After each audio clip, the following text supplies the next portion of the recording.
ঈদের দিন সুজির এই স্পেশাল গোলাপ জামুন মিষ্টিটা খুব সহজেই বানিয়ে নিতে পারেন।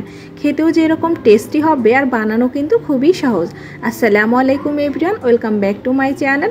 যে যেখান থেকে আমার আজকের পর্বের রেসিপিটি দেখছেন, আশা করি সকলে অনেক অনেক ভালো আছেন এবং সুস্থ আছেন। সবাইকে পবিত্র ঈদ উল ফিতরের অনেক অনেক শুভেচ্ছা জানিয়ে শুরু করছি আমার আজকের রেসিপি। আজ আপনাদের সাথে শেয়ার করব মজাদার সুজি দিয়ে গোলাপ জামুন মিষ্টির রেসিপি, যেটা বানানো খুবই সহজ আর খেতে ভীষণ মজাদার। আপনি চাইলে ঈদের আগের দিন এই গোলাপ জামুন মিষ্টিগুলো বানিয়ে ফ্রিজে রেখে তারপর ঈদের দিন ঠান্ডা ঠান্ডা সার্ভ করতে পারেন।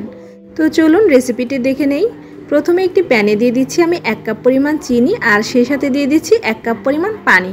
ফ্লেভারের জন্য দিয়ে দিচ্ছি 2টি এলাচ, আর এলাচের মুখটাকে আমি একটু থেতো করে দিয়েছি, এতে করে সুন্দর একটা ফ্লেভার ছড়াবে। এবার অনবরত নেড়ে চেড়ে চিনিটা গলে আসা পর্যন্ত অপেক্ষা করছি। চুলার আঁচটাকে মিডিয়ামে রেখে অনবরত নেড়ে চেড়ে চিনিটা যখন গলে যাবে ওই পর্যায়ে হচ্ছে 1 থেকে 2 মিনিটের মতো শিরাটাকে জাল করে নিতে হবে। শিরাটাকে ঘন করে ফেলা যাবে না বা 1 তার বা 2 তার করা যাবে না, জাস্ট 1 থেকে 2 মিনিট মিডিয়াম আঁচে জাল করে নিলেই কিন্তু শিরাটা তৈরি হয়ে যাবে। তো শিরাটা আমার তৈরি করে নেওয়া হয়ে গিয়েছে। এবার হচ্ছে একটি বোলে আমি ট্রান্সফার করে নিচ্ছি। এবার যে এলাচ দুটো আমি দিয়েছিলাম সেই এলাচ দুটোকে আমি এখান থেকে ফেলে দিচ্ছি। এর ফ্লেভার কিন্তু অলরেডি শিরার মধ্যে ঢুকে গেছে। এবার আমি শিরাটাকে ঢেকে রেখে দিচ্ছি, এতে করে শিরাটা কিন্তু খুব গরম থাকবে, আর ঢাকনা ছিদ্রটা অবশ্যই বন্ধ করে রাখবেন।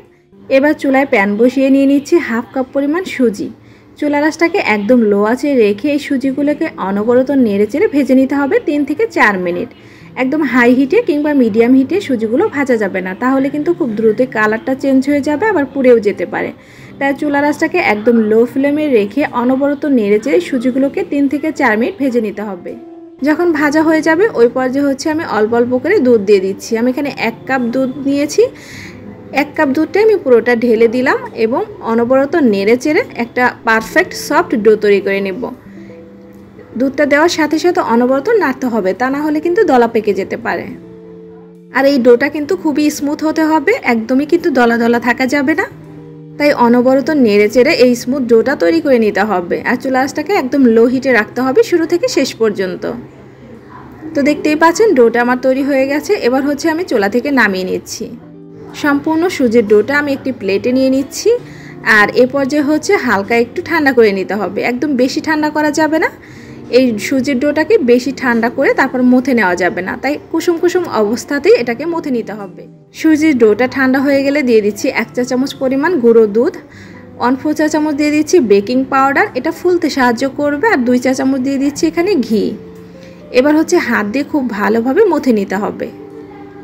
এই কাজটা কিন্তু সুজির ডোটা হালকা একটু গরম থাকা অবস্থাতেই করতে হবে, একদম ঠান্ডা হয়ে গেলে ডোটা বেশি শক্ত হয়ে যাবে, ওই পর্যায়ে হচ্ছে মিষ্টিগুলো ভালো হবে না।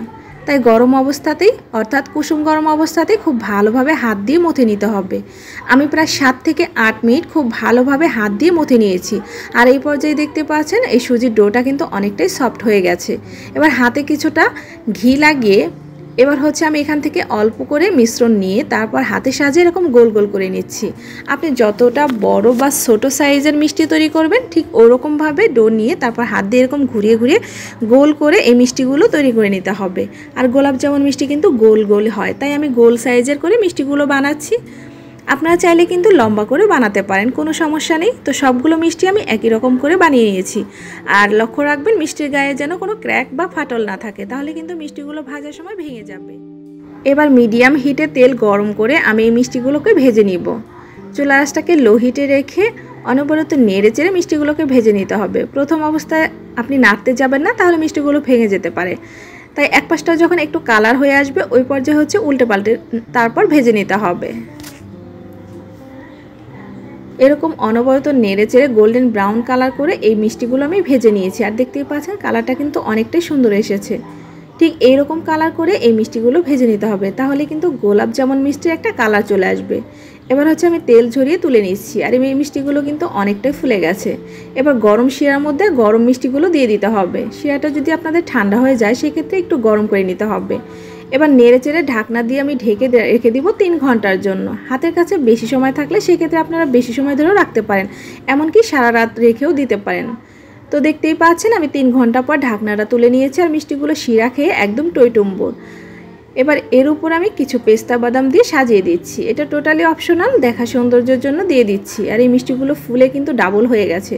ভেতরে রসে ভরা এই গোলাপ জামুন মিষ্টিগুলো খেতে ছিল ভীষণ মজাদার। ঈদের আগের দিন কিংবা ঈদের দিন আপনি চাইলে খুব সহজেই বানিয়ে নিতে পারবেন এরকম সুজি দিয়ে খুব মজাদার গোলাপ জামুন মিষ্টি। এইরকম মিষ্টি ঘরে বানালে আপনার দোকান থেকে মিষ্টি কিনে খেতে হবে না। এইটা টেস্ট কিন্তু দারুণ ছিল। আশা করছি একবার হলেও ট্রাই করবেন। এটা ট্রাই করলে বুঝতে পারবেন এটা খেতে কতটা মজাদার। আশা করছি আমার আজকের রেসিপিটি সবার কাছে ভালো লেগেছে। রেসিপিটি ভালো লাগলে অবশ্যই চ্যানেলটি সাবস্ক্রাইব করে নিয়মিত চ্যানেলের সাথেই থাকবেন।